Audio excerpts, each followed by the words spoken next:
Shalom penonton setia Elatur, kembali lagi di YouTube Elatur. Nah, setelah kemarin kita sudah membahas kisah Nabi Musa dari lahir, sekarang kita akan membahas kisah Nabi Musa bagian kedua, yaitu kisah Nabi Musa ketika membawa bangsa Israel keluar dari tanah Mesir. Sebelum kita mulai, mari kita menyanyikan satu lagu dengan judul Ku Tetap Setia.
Setelah kemarin kita membahas bagaimana Nabi Musa di Mesir hingga pertemuannya dengan malaikat di Gunung Horeb.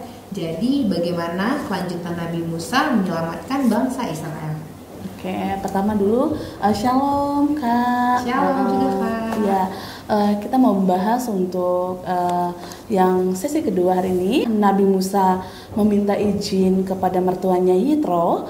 Nah, mereka melanjutkan perjalanan menuju ke istana Firaun dengan Musa ditemani oleh Harun. Nah, Musa pergi menghadap Firaun meminta untuk negara atau bangsa Israel dibebaskan. Tapi Firaun tidak mengabulkan hal itu, padahal itu adalah perintah dari Tuhan.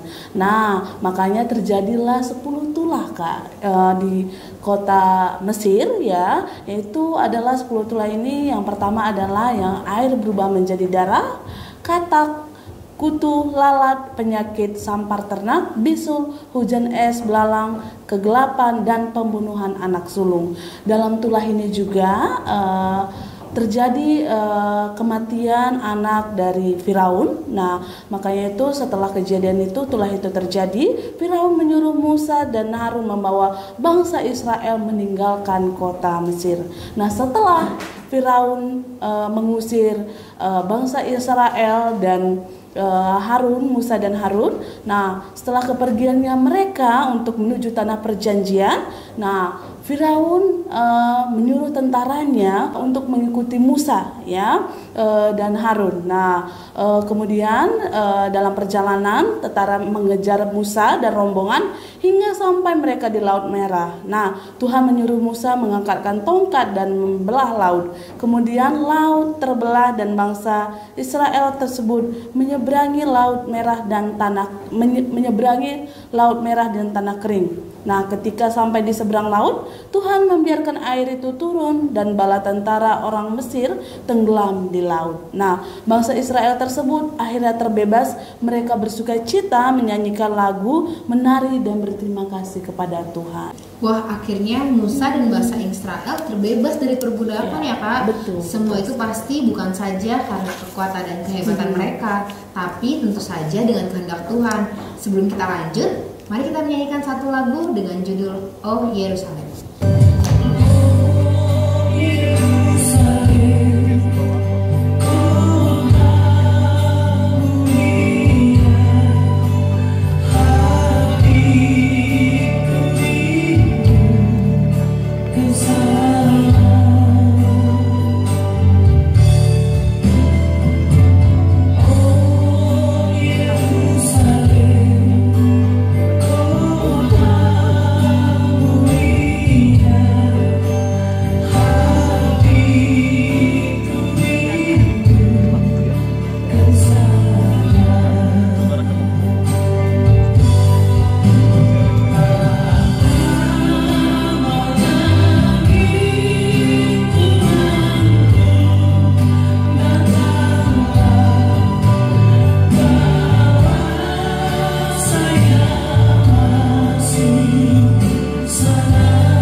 Setelah Musa menyeberangi Laut Merah, bagaimana kelanjutan perjalanan Musa bersama bangsa Israel menuju tanah perjanjian yang seperti yang dijanjikan Tuhan?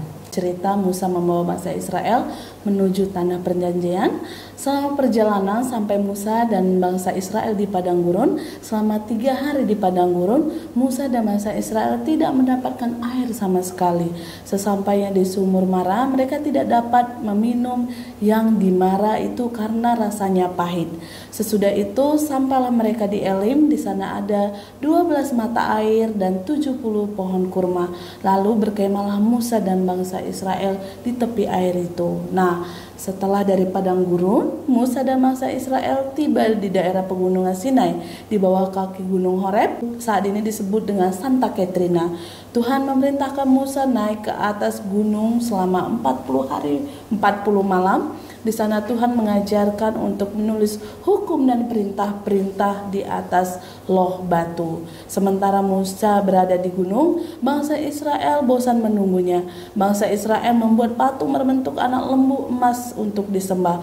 Tuhan memerintahkan Musa untuk turun dan memberitahu bangsa Israel untuk bertobat. Musa memohon kepada Tuhan untuk mengampuni bangsa Israel dan membuat perjanjian dengan mereka. Kemudian Tuhan menyuruh Musa untuk membuat loh batu dan kembali ke gunung Horeb.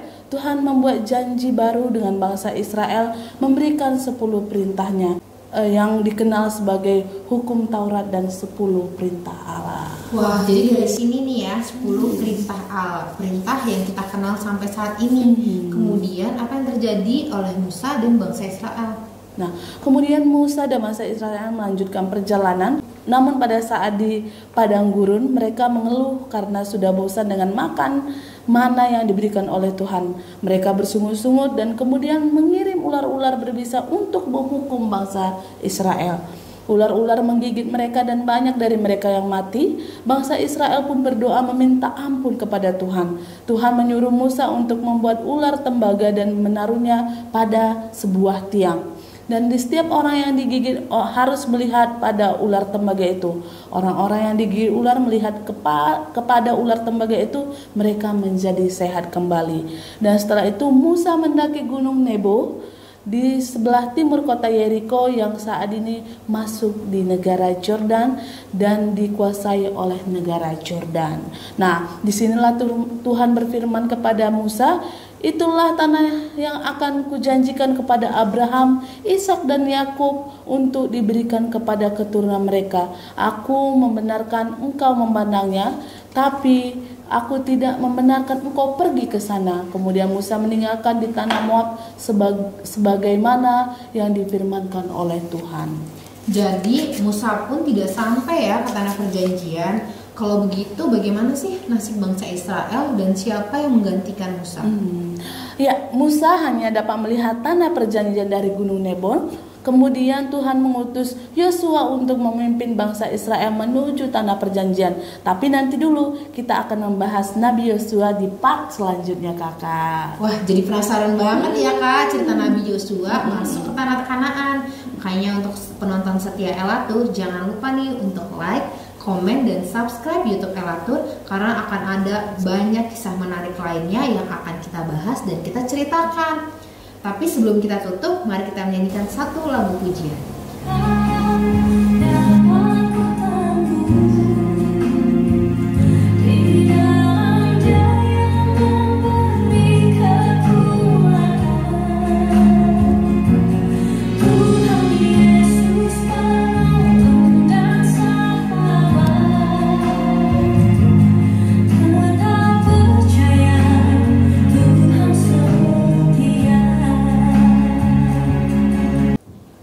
Penonton setia Elatur, sekian kisah Nabi Musa part 2.